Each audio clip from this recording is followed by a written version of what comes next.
आज Doubtnut app download करें। Doubtnut पर अपने सभी गणित, रसायन विज्ञान, भौतिक विज्ञान और जीव विज्ञान के डाउट्स का करो सफाया। बस प्रश्न की फोटो खींचो, एक ही प्रश्न को क्रॉप करो और तुरंत वीडियो सोल्यूशन पाओ।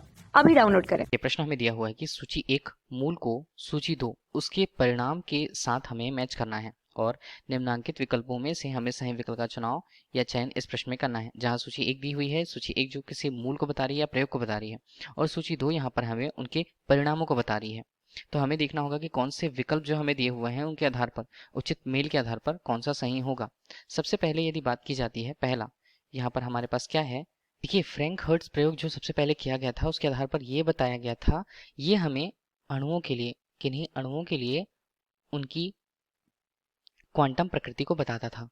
क्वांटम प्रकृति, देखिए इसके आधार पर एक प्रयोग हुआ। प्रयोग क्या था यहाँ पर? प्रयोग वहां पर हुआ था निर्वात बल्ब में, जिसमें इलेक्ट्रॉनों को, इलेक्ट्रॉन यहाँ पर जो होते हैं वो उन्हें इलेक्ट्रॉन पुंज की सहायता से, यहाँ पर जो इलेक्ट्रॉन पुंज होते हैं उनको क्या कराया गया था, इलेक्ट्रॉन पुंजों को यहाँ पर पारे के अणुओं में, पारा मतलब हम बोलते हैं मरकरी, ठीक है, मरकरी के अणुओं में उसे क्या कराया गया था, उसे टकराया गया था, ठीक है, मतलब उनका संघट्ट टकराया गया था। तो क्या होते थे, इलेक्ट्रॉन पुंज जो है जिसमें से इलेक्ट्रॉन निकलती है, इलेक्ट्रॉन पारे या मरकरी के अणुओं से टकरा करके अपनी कुछ ऊर्जा, मतलब कुछ अपनी गतिज ऊर्जा इसे के से प्रस्तुत करेंगे वो देते थे, और उसके बाद वो टकरा करके बाहर दूर चले जाते थे।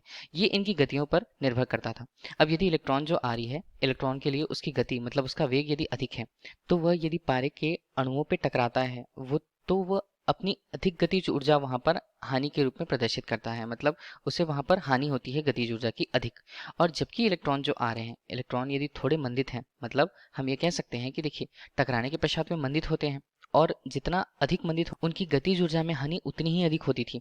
अब यदि इलेक्ट्रॉन थोड़े कम वेग से यदि किसी मरकरी के अणु पर टकराते हैं, तो टकराने के पश्चात वे सामान्यतः अपनी कम गतिज ऊर्जा ही वहां पर हानि के रूप में प्रदर्शित कर पाते हैं, या उन्हें बहुत कम लॉस होता है, ठीक है। यही उन्होंने बताया और इसके आधार पर ही अणुओं की क्वांटम प्रकृति का पता लगाया जा सका। तो देखिए फ्रैंक हर्ट्ज प्रयोग है वो किस पर आता है, हमें देखना होगा। फ्रैंक हर्ट्ज प्रयोग ये बताता है अणु के विविक्त ऊर्जा स्तर, या उसी को हम क्या बोलते हैं, क्वांटम प्रकृति। तो देखिए ए के लिए हमारे पास दो विकल्प आएगा, ठीक है, तो हमने ले लिया ए के लिए, यहाँ पर लिख लिया 2। अब यदि बी की बात आती है, बी हमें क्या बताता है, प्रकाश विद्युत प्रयोग। प्रकाश विद्युत प्रयोग में होता क्या था, देखिए दूसरा है प्रकाश विद्युत प्रयोग। देखिए सबसे पहले तो आधारित था कि प्रकाश जो है तरंग के रूप में प्रदर्शित होती है या तरंग की तरह व्यवहार करती है। लेकिन देखिए प्रकाश विद्युत का प्रयोग जो हुआ, प्रकाश विद्युत प्रयोग के आधार पर यदि हमने, चलिए यहाँ पर एक धातु का प्लेट लिया हुआ है, हम जानते हैं धातु के लिए कि उसमें मुक्त इलेक्ट्रॉनों की संख्या होती है। अब यदि प्रकाश को उस पर आपतित कराया जाता है, के पास एक प्रकाश के लिए उसके ऊर्जा से संबंधित कुछ छोटे छोटे बंडल होते हैं, हम ये मान के चलते हैं प्रकाश के लिए कि प्रकाश छोटे छोटे ऊर्जा के बंडलों से मिलकर बना होता है, और प्रत्येक बंडल को हम क्या कहते हैं, प्रत्येक बंडल को कहा जाता है फोटोन। तो फोटोन जब उन पर आपतित होते हैं, फोटोन अपनी ऊर्जा ऊर्जा को ई के रूप में प्रस्तुत करें तो एच न्यू के रूप में, मतलब एक निश्चित आवृत्ति के अंतर्गत उनकी ऊर्जा, या हम उनके लिए उनके निश्चित तरंगदैर्घ्य की बात करते हैं, ई बराबर एच सी अनुपात लैम्डा के रूप में, एक निश्चित प्रकृति के अंतर्गत उनके लिए उनकी ऊर्जा यदि किसी धातु की प्लेट पर आपतित होती है, तो वे अपनी ऊर्जा धातु को देते हैं। धातु के कार्यफलन के अनुसार, मतलब एक नियमित या एक निश्चित ऊर्जा या न्यूनतम ऊर्जा जिसके आधार पर इलेक्ट्रॉन वहां से अंदर से सतहों पर आने लगते हैं, उस न्यूनतम ऊर्जा के मान के अंतर्गत यहाँ पर प्रकाश विद्युत का प्रभाव उपयोग में लाया गया, जो यहाँ पर क्या, यहाँ पर तरंगों के लिए या प्रकाश के लिए उसके क्वांटम प्रकृति को बताता था। क्वांटम प्रकृति, क्वांटम प्रकृति क्या है, क्वांटम प्रकृति मतलब कणों की प्रकृति के अंतर्गत। तो हमने यहाँ पर प्रकाश को देखिए कणों के रूप में, कणों की प्रकृति के रूप में उपयोग किया। तो कणों की प्रकृति के अंतर्गत देखिए अगर हम उन्हें तरंग के रूप में मानते, तो तरंग के रूप में किसी इलेक्ट्रॉन पर या किसी धातु पर वहां पर उसमें हम टकराव करके या ऊर्जा का टकराव करके केवल इलेक्ट्रॉनों को निकालना वहां से संभव नहीं हो पाता, इसलिए इनकी कणों की प्रकृति यहाँ पर उपयोग हुई। इसी को हम क्या बोलते हैं, प्रकाश के लिए प्रकाश को कणों से मिलकर माना गया, तो प्रकाश की कणिका प्रकृति। देखिए ये दोनों नियम थे। इस प्रकार ये बताया गया कि प्रकाश केवल तरंग की प्रकृति पर नहीं होता, वो कणिका की प्रकृति भी होती है, इसलिए प्रकाश को द्वैत प्रकृति का माना गया। तो देखिए ये जो दिया हुआ है हमें प्रकाश विद्युत का प्रयोग, वो किस पर आधारित है, प्रकाश की कणिका प्रकृति पर। तो बी के लिए हमारा मान कितना होगा, बी के लिए हमारा मान 1 होगा। और सी के लिए बात करते हैं, डेविसन जर्मर प्रयोग। देखिए इस प्रयोग में क्या किया गया, इस प्रयोग में यहाँ पर निकिल जो धातु होता है उसका क्रिस्टल लिया गया, और उस निकिल धातु के क्रिस्टल पर इलेक्ट्रॉनों के संघट्ट कराया गया, मतलब वहां इलेक्ट्रॉनों की टक्कर कराई गई धातु के क्रिस्टल पर, निकल धातु के क्रिस्टल पर। तो किसकी सहायता से?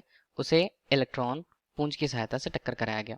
तो इलेक्ट्रॉन पुंज की सहायता से जब इलेक्ट्रॉन उस पर संघट्ट करते थे या टकराते थे, तो वहां पे इलेक्ट्रॉनों के संगत जो तरंग था, यदि इलेक्ट्रॉनों के संगत तरंग का मान देखें और उनके तरंग दैर्ध्यों का मान देखा जाए, तरंग दैर्ध्यों का, ठीक है, तो तरंग दैर्ध्यों का जो मान था वो यहाँ पर डी ब्रॉगली नामक वैज्ञानिक द्वारा द्रव्य तरंगों के लिए उन्होंने जो तरंग दैर्ध्यों के मान दिए हैं, जैसे हम क्या बोलते हैं, किसी भी द्रव तरंग के लिए डी ब्रॉगली तरंग दैर्ध्य का मान, डी ब्रॉगली तरंग दैर्ध्य का मान जो होता है, उनके मान से ये जो इलेक्ट्रॉन थे उनके तरंगों के तरंग दैर्ध्य का मान डी ब्रॉगली तरंग दैर्ध्य के अनुसार था या उनसे मेल खाता था। इसके आधार पर उन्होंने बताया कि इलेक्ट्रॉन भी इस तरह से क्या हैं, इलेक्ट्रॉन भी द्रव्य तरंगे हैं, द्रव्य तरंगे हैं। इस प्रकार से इलेक्ट्रॉनों के तरंगों के रूप में उनकी प्रकृति का मालूम या इनकी प्रकृति का पता चला यहाँ पर, ठीक है। वो डी ब्रॉगली तरंगदैर्ध्य के संगत ही थे। और डी ब्रॉगली तरंगदैर्ध्य किसके लिए सत्य होता है? वो सभी द्रव तरंगों और सभी कणों के लिए ये डी ब्रॉगली तरंगदैर्ध्य संबद्ध होता है या सही होता है। तो इस प्रकार से देखिए, अंतिम बात करते हैं किसके लिए, डेविसन जर्मर प्रयोग, जो क्या बताया, इलेक्ट्रॉनों के लिए उनकी तरंग की प्रकृति को बताया। तो सी हमारे लिए क्या होगा? सी हमारे लिए 3 आएगा। तो A2, B1 और C3 के लिए हमारे पास विकल्प सी है, वो इस प्रश्न का सही उत्तर होगा। धन्यवाद। कक्षा 6 से 12वीं से लेकर नीट, IIT, JEE वो एडवांस के लेवल तक 1 करोड़ से ज्यादा छात्रों का भरोसा। आज ही डाउनलोड करें डाउटनेट ऐप या व्हाट्सएप करें अपने सारे डाउट्स 8400 400 400 पर।